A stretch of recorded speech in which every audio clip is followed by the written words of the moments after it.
Hi, I'm Dr. Christina, the Picky PT, and today I want to talk to you about core strengthening exercise progression.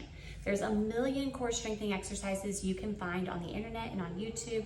Some are really complicated, some are really simple, but not every core exercise is appropriate for you for the issues that you're having or appropriate for you at different levels of strength that you're at.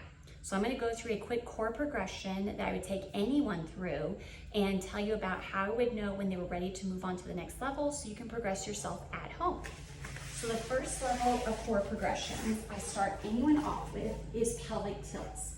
Pelvic tilts involves engaging your transverse abdominis muscle and pulling your pubic bone up towards your belly button without squeezing your bottom, pressing through your feet, lifting up into a bridge, or arching any other part of your back or neck in order to achieve this. So when you can, pull into your lower abdominals, have your back be flat without any of those compensations, you're ready to move on to the next level. Now I typically have people work on endurance in this position, so holding for as long as possible, because then it builds up the endurance, your ability to hold a pelvic tilt while you're doing everyday exercises like standing at the kitchen counter, walking, coming up from being bent over. It's good to be able to have endurance in these lower abdominal muscles.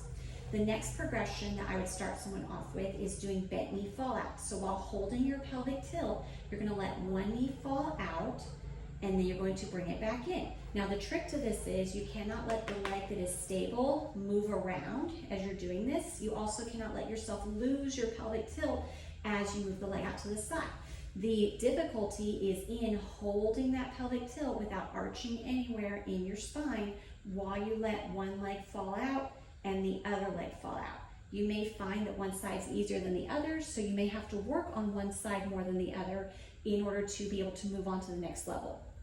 After bent knee fallouts, I would have someone go through marching because you're encouraging that pulling in of your core as you march. So you can do one leg or you could do alternating, but as you put the leg down, you're going to be tempted to let go of your core, and this is when you need to hold on to it the most.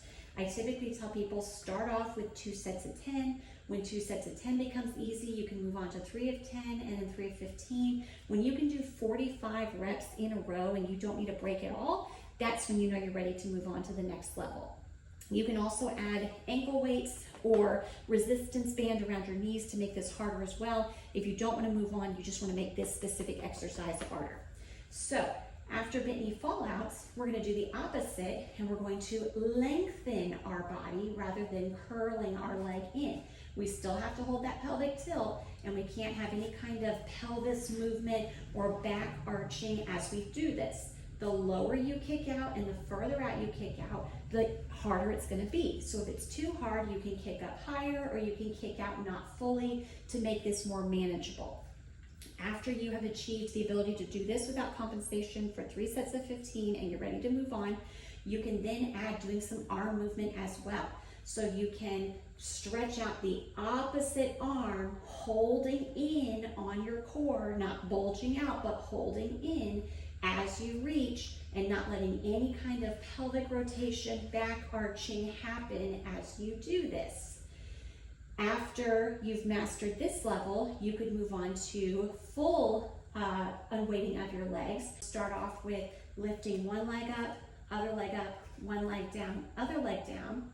And once they've mastered this without any bulging, back arching, I would then have them hold here, kick out one leg at a time. Just like the other kickouts, the lower and further out you kick, the harder this is going to be. And when this becomes easy, throwing in the arms, reaching opposite arm and leg, again, not letting any kind of compensation happen in the core. But I want you to make sure that before you move on to the next level, you are doing 3 sets of 15 with no difficulty. You're not compensating in any way. And if you want to, you can always add weighted resistance or TheraBand resistance to any of these exercises to make them harder before you move on to the next level. I'm always a big proponent of sticking with the same exercise until you master it before you move on to the next one, because the ultimate goal of this is not just to be able to say, I can do this crazy core exercise, but to truly get core strength to support your back, support your whole body, and keep you pain-free for a long time.